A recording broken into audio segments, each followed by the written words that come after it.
Good evening. The Dolores County Broadcasting Network presents the DCTV 4-HEV news program for Wednesday, January 16th, 2019. Camera people, Daniel Faulkner and Bobby Joe.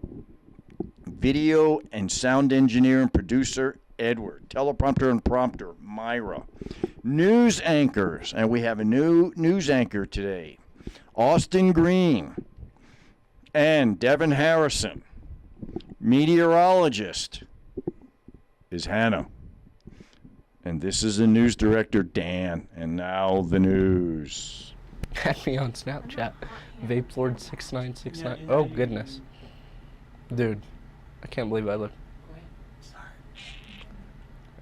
Welcome to the DC TV 4-H Kids Evening News Show. Help us keep our news show on the air by becoming a sponsor. You can buy a sponsorship by calling 970-677-4119. That's 970-677-4119. Now for the news. Hi, I'm Austin, and here is our first story from the Denver Post. We need more open spaces. Denver residents feeling stifled by the city's building boom seek room to roam. Denver's intensifying green space crunch is hurting residents, creating stay or go quandaries and raising environmental justice concerns as people search for nature near where they live. Parents in particularly say they struggle to raise healthy children as natural space increasingly is built over or paved. If they just stay inside, they grow up to be fat people on phones, all the technology things, said Gabriella Azevedo, 27, a mother of two boys in North Denver.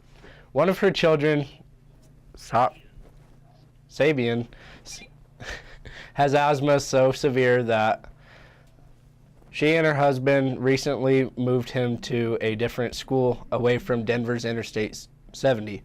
Redevelopment construction near their home, an area where asthma and lead levels are elevated. There's a small park nearby. But when the air is really bad, we just stay inside. A couple times a month, this family rolls across Denver and joins growing crowds at a bigger, cleaner park with open green space, large trees, a pond, playgrounds, and birds. The one near the zoo, she said, lack of sufficient green space has become a common complaint among residents such as Azevedo. As Denver morphs into a concrete metropolis, rapid population growth and a development boom have combined to reduce green space per person. Ample backyards increasingly are relics as residents shift to condos, slot homes, and high-rise buildings. More of Denver's 155 square mile area is paved or covered over each year, part of national trend that has worsened heat waves and can cause havoc with stormwater runoff.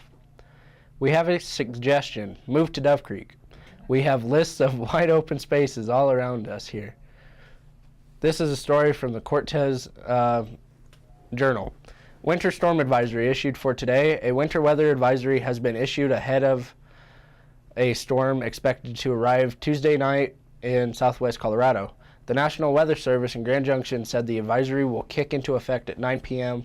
and last until 9 p.m. Wednesday, by elevations above 65,000 feet, Durango is at 65,012 feet in elevation. During this time, the NWS says 6 to 12 inches of snow is expected in the San Juan Mountains. The NWS said travel could be difficult, especially along U.S. Highway 550 and Colorado Highway 145 on Coal Bank, Wallace, and Red Mountain, and Lizard Head passes. Snow-covered roads or limited visibility are expected. In Montezuma County, there's a slight chance of snow throughout the day, Tuesday.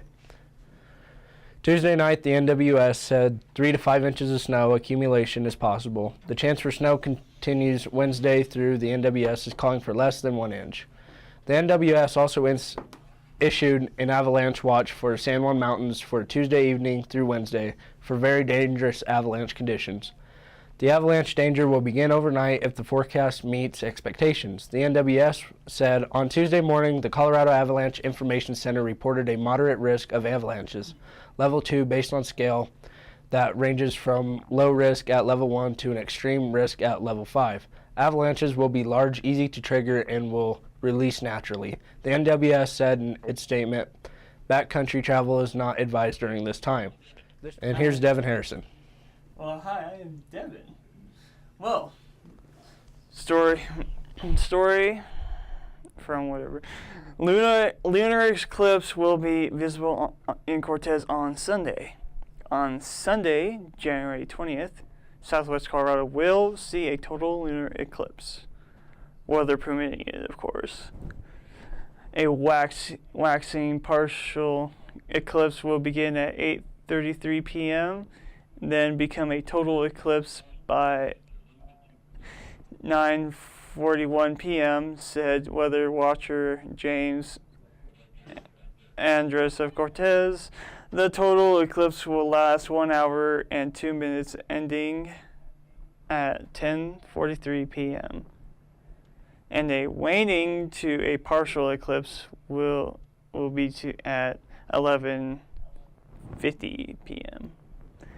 On Sunday, skies in southwest Colorado are expected to be partly cloudy. A total lunar eclipse occurs when the sun, earth, and moon are aligned along the same line of sight. Earth comes between the sun and the moon and casts its shadow over the moon as it orbits Earth. The moon appears red or orange as Earth's atmosphere filters solar light, except for the red of the solar spectrum, as if at sunrise or sunset. See from the moon, sunlight appears as a glowing red ring around the edge of the black disk of Earth.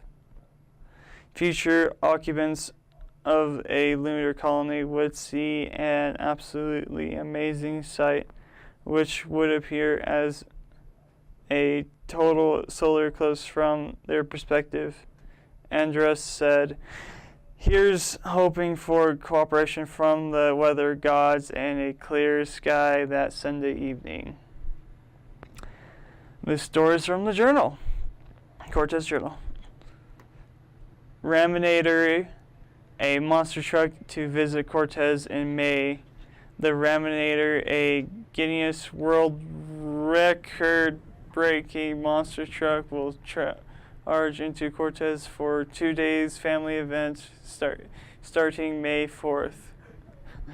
Built by the Hale Brothers racing team, the 10,300-pound behemoth broke the world record for monster truck speed in 2014 by reaching 99.1 miles per hour on the circuit of the America's track in Texas. Now dealerships around the country for publicity events, and May 4th will be its second appearance in Cortez. It will be on display at New County Auto Center from 9 a.m. to Country Auto Center from 9 a.m. to 5 p.m. Friday, and 10 a.m. to 4 p.m. on Saturday for free photo opportunities and other activities. Free. Not fee, sorry. Houston Frizzell, New Country's general sales and finance manager, said the monster truck visit last year was planned on short notice, but it was still a hit. "We had a lot of fun getting the community involved, getting kids involved," he said. He said he hopes the truck will draw a bigger crowd this year. In addition to photo opportunities with the truck, New Country will invite food vendors to the event and provide a coloring contest and other activities for kids. Kiss Country radio station will give a live broadcast of the event. Jesse Ott, a former monster truck driver from Illinois, also will sign autographs. The Raminator at New Country Auto hasn't raced competitively since 2014, but it still has the capacity for speed. A typical monster truck top speed is between 70 and 80 miles per hour, Ott said. But the Raminator's 2,000 horsepower Hemi engine allowed it to leave the others in dust. The previous world record was 96.8 miles per hour, according to Hall Brothers Public Relations Representative Nina Costa. After its retirement from racing, the truck was modified to make it easier for people to have their pictures taken in the driver's seat. It's one of several Raminators and Ramunitions trucks that Hall Brothers Racing sends to events throughout the year. Others are designed for display, for giving rides, or for use in car crush events. Ott travels every weekend to Ram dealerships around the country to show off Raminator. Its appearance are designed to appeal to all ages, he said, but kids tend to get the most excited about seeing the truck. It's not very often you get to climb into a monster truck and take a picture from behind the wheel, he said. Ott said he enjoys the touring gig because it allows him to meet all different kinds of people. He'd never been to Cortez, he said, but he's looking forward to the trip. Now for dumb laws. Dumb laws in New York. In Ocean City, it is illegal for men to go topless in the center of town. It is illegal to eat in the street in a residential neighborhood, and the only beverage you can drink on the bench is water in a clear plastic bottle on the beach. In Sag Harbor, it is illegal to disrobe in a wagon. If one wishes to bathe in the city limits, they must be clothed in a suitable bathing suit. In Staten Stan, it is illegal to disrobe in a wagon. You may only water your lawn if the hose is held in your hand. Hose is held in your hand.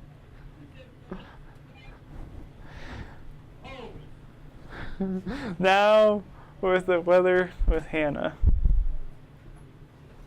The current weather report comes from the DCTV weather station located in the beautiful downtown Duff Creek. The current temperature is 33 degrees. The high for today was 33 degrees. The low was 32 degrees. The scramble meter is at 30.28 inches and is rising. Humidity is at 99%. Wind is between 1 and 7 miles per hour from the southwest. Gusts have been up to 16 miles per hour. There were 0.00 of an inch of rain of moisture melted. There were no hundredths of an inch of moisture melted today in the DCTV weather station. Moisture for the month is 8/800th of an inch. Moisture accumulation for the year is 800th of an inch.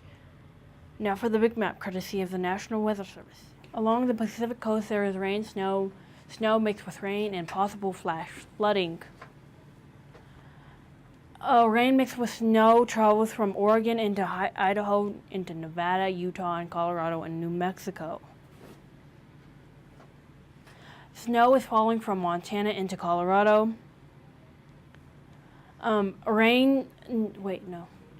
North Dakota is pretty much covered with snow. A little of the snow goes into Minnesota. From Nebraska into Michigan and Ohio, there is more snow. Wisconsin, Michigan, and western New York have smaller areas of snow. This blue outline on the south part of the snow indicated rain mixed with snow. Where's the blue outline?